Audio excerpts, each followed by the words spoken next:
Well, I'm Jackson. I'm Jonathan. We talk all things NBA from stars of the past to whatever going on in the NBA today. Um, I'm pretty excited. As two diehard Jazz fans, I just see probably by the hat. We're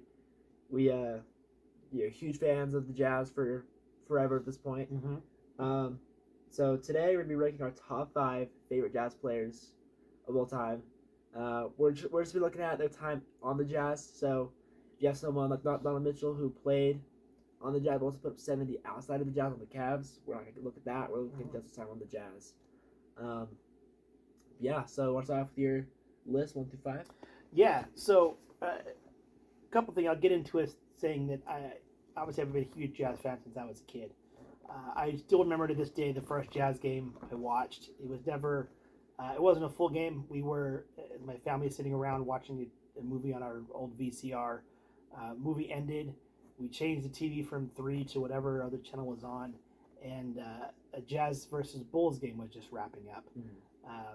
It was, I had heard the name Michael Jordan before. I didn't really know much about who the Jazz were, but my family, who was never really big on sports, decided just to watch the last few minutes of the game. It was a close game. We wanted to see how it ended, so we were watching it.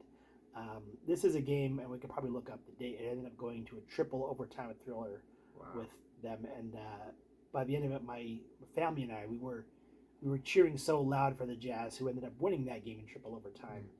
But it was just so incredible. I remember that feeling of the family all together cheering for the team to win and being so happy at the end of it. And I remember thinking, what just happened? Like, what did we just watch? And to me, that every Jazz, every playoff season becomes that, going back to that nostalgia of as a family getting around together, watching the Jazz game, cheering them on as a team. So that's kind of where my fandom started.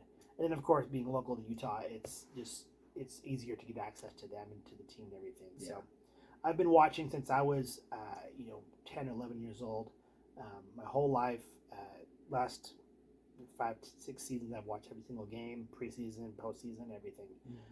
So a lot of experience, a lot of opinions on my list. Honorable mentions, there's too many to list. But the ones that didn't make my top 5 but could have, who I also absolutely loved watching. I have down here D. Will, Darren Williams. Loved watching him. Carlos Boozer along with him. Rudy Gobert is not on my list, but I loved watching Rudy. I'm a huge Rudy Gobert fan. Jeff Hornacek, who was incredible. One of the quickest release shots outside of Curry that I've ever seen. But those are some honorable mentions on my list, just outside.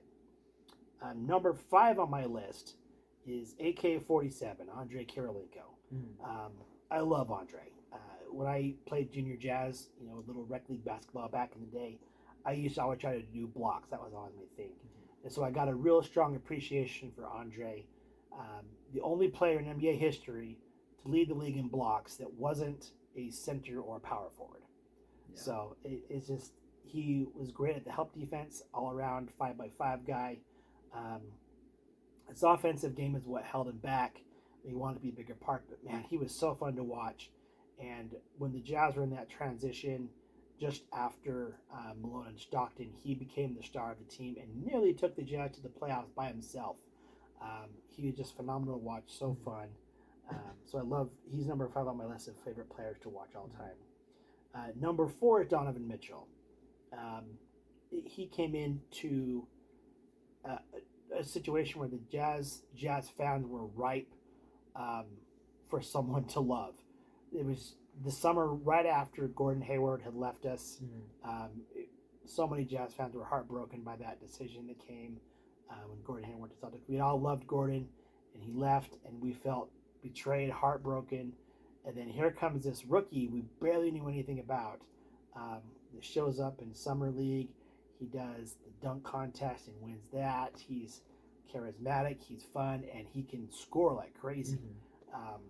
By the end of the season, no one remembered who Gordon Hayward was. Like, Gordon who? It became a little meme around Utah. So he slipped in, and he was great. He's such a classy guy on and off the court. So many stories from the community here of him just showing up to barbecues and birthday parties and just showing up unannounced and just signing autographs and hanging out with fans. He's such a great guy. Very humble, very very great to be around. So he's so much fun. Number 3 on my list, who might surprise people not being higher. Number 3 on my list is Karl Malone. He was my favorite growing up for a long time. Loved watching him. The Jazz, as he went, the Jazz went. He was so good, and he had a great work ethic as well. People might not understand this outside of Utah so much, but he only missed a handful of games while he was with Utah. Yeah. Such a hard worker. Really put a lot of time into his craft. Came into the league shooting less than 50% from the free throw line and really got it to a respectable, I think, 78% for his career. Really tried hard. Really wanted to win. Nearly got us there. He had some off-court issues, some personality flaws, and always had some money issues things. He said later on that he had to play angry. So he always had to think of ways that he was slighted or who was going to be angry at that day, because if he played angry, he played better. Yeah.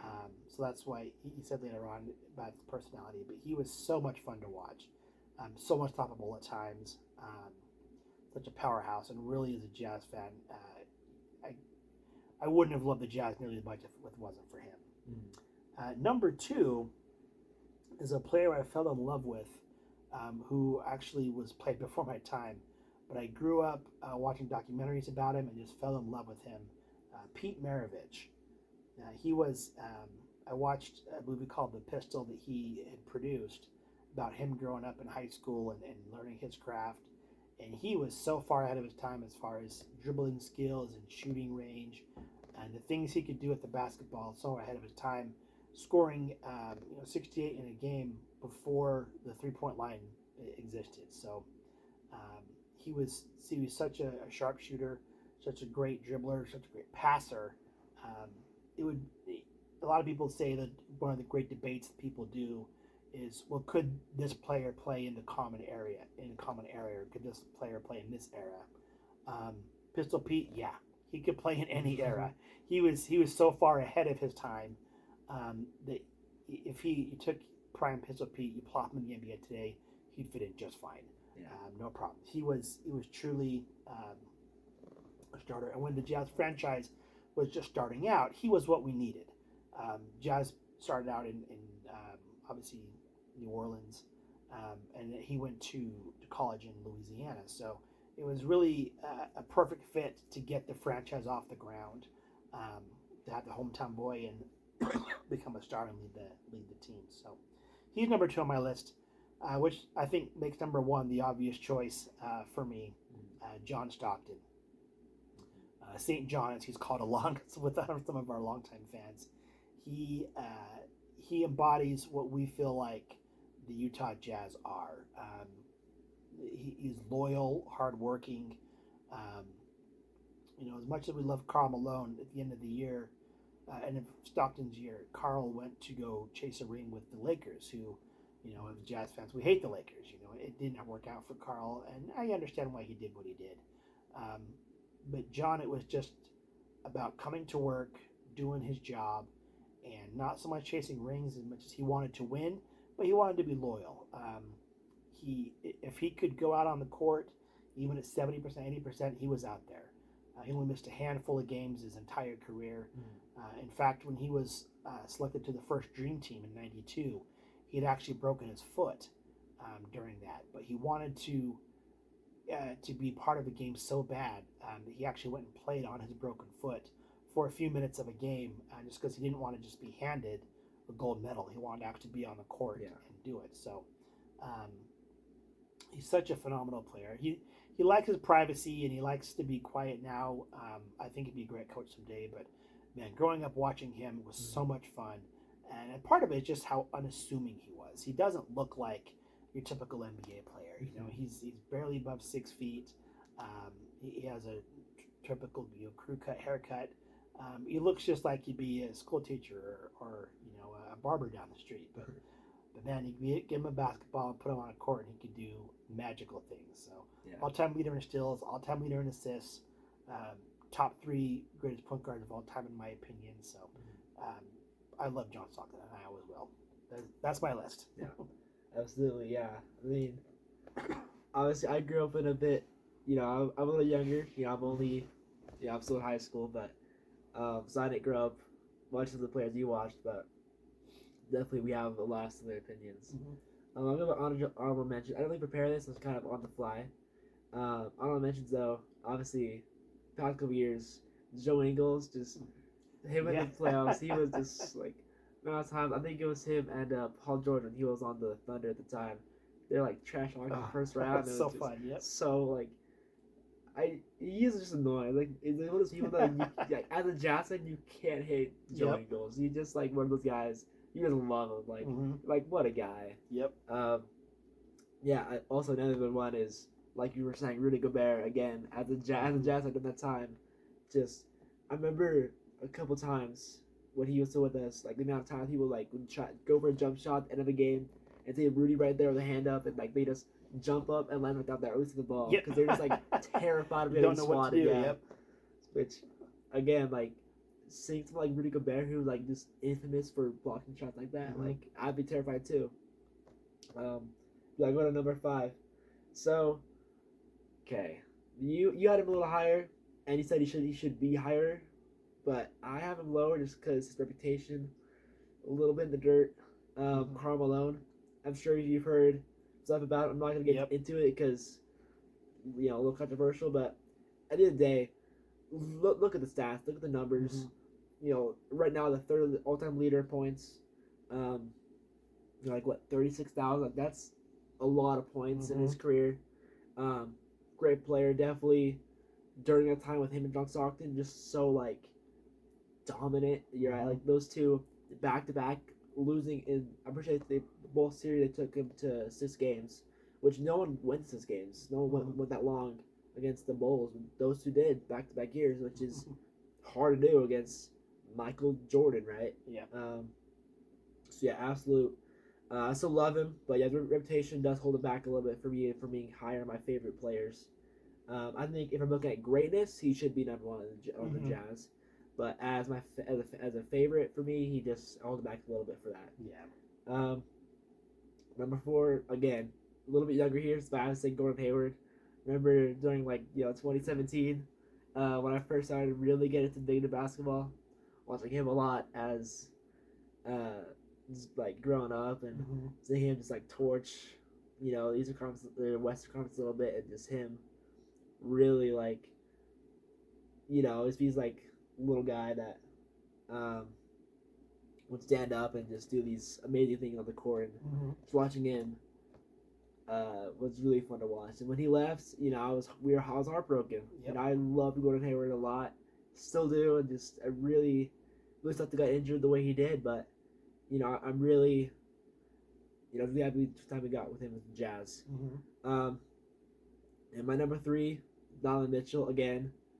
A bit of a younger guy, but watching him in 2020 against Jamal Murray, I think it was 2020, but against Jamal Murray, the series went to 7 games with them. So fun. That was so fun to watch. I remember just every single game, you have like one had 50, one had like 51, right? Like they're just like neck and neck and just like constant back and forth. And unfortunately, a lot of that series was a heartbreaker, but there's so much respect for him. And yeah, like we said a few episodes ago in our overrated, underrated players, Ben Simmons should not have won the Rookie of the Year. Donovan Mitchell should have won it. Yep. And yeah, Donovan Mitchell was just so fun to watch. He was. On the Jazz, like he truly was, and he again, like you said, after Gordon Hayward left and broke everyone's hearts, he really was just like a beacon of like light in the tunnel, like beacon of hope for us. Sucks we traded it. We can go on and on about that forever. Yeah, the trade really broke us down too. Yeah, it just that those him and Rudy and that Jazz era was so fun to watch. Yeah, now 1 and 2 we have exact same 1 and 2. Number 2 I got Pistol Pete. Again, he kind of just my dad introduced me to him. Yeah, it's the amount of stories and like you hear of him, like is insane. We have a autobiography of it or just biography. Autobiography. Yeah. Yeah, we got a book of him either way, and I remember like I read through it a couple years ago, and just like at the end of it, I showed the stats throughout like his entire basketball career, and like him in high school and college, like just putting up the numbers he did before the 3-point line. Mm-hmm. I promise you, if he had a 3-point line that era, he's averaging like 50 to 60 points a game. Yeah, it's crazy. It's like no one in their right mind could have stopped him. Like genuinely, like he was just so like head and shoulders above everyone else in college at that time. In the NBA, he wasn't as successful. Still great. Still probably fun to watch. I could imagine what it'd been like to watch him live and see this guy. You know, kind of how we see Kyrie Irving today, but that for his time period must have been so fun to watch. Yeah, finally number one again, John Stockton. As someone who is just shy of 6 feet, you know, I'm like 5'10". I'd say I said 5'10".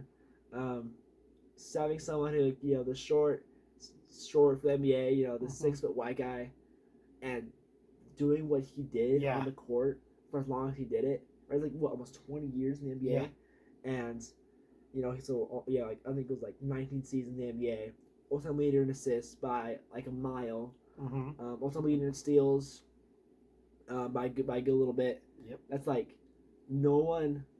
Honestly, I don't think that his at least his assist record is staying untouched for no one's gonna touch probably my lifetime. To be honest, like no one's touching that. John Stockton is just as someone who's not gonna be, maybe I might be 6 foot, maybe, right? That's like pushing it.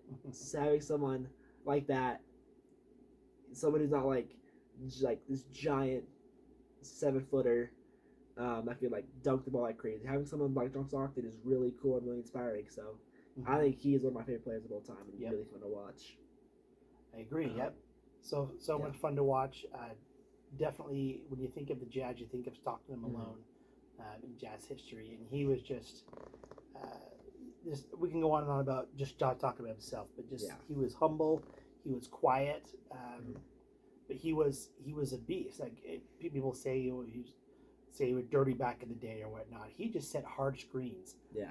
He would fight through screens. He was, he played bigger than his size. He was always in your face. That's how I got so many steals. He was the little annoying gnat you didn't expect to have, in your face all game. So he was great. So much fun to watch. Much passion for the game. Real true competitor. Real grit and grind type of guy. So much fun. Absolutely, like he's the true definition of hard over height. Like when you think of that sentence, you think of John Stockton because again, at a time in the NBA, Mike Jordan he was like 6'6", right? You've always like Pippen who's like 6'8". You have Hakeem Olajuwon who's a 7-footer, Patrick Ewing who I think is around 7 feet tall, and then you have someone like John Stockton who dominated that era too, but is 6 foot flat. And I just really would put it all out there for you every single game.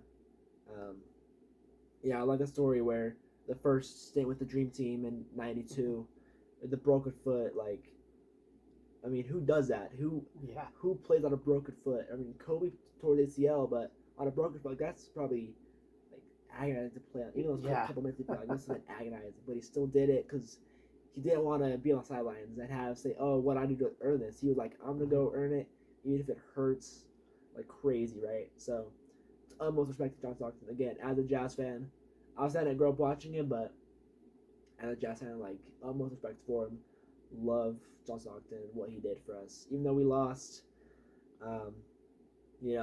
those 2 years, I could just imagine how fun it would be to watch him and Carmelo just torch the league for as long as they did. But that was our top 5 favorite Jazz players from 2 Jazz fans. Next episode, we're going to do our top 10 dunkers. Or not, top 3 dunkers, my fault. Top 3 dunkers. This is both in-game and dunk contest. So I'm pretty excited for it because dunking is probably the most fun thing to watch. It's so fun to watch. And, so I'm pretty excited for it. Thanks for watching. This was really fun. And see you next episode. Okay, see you next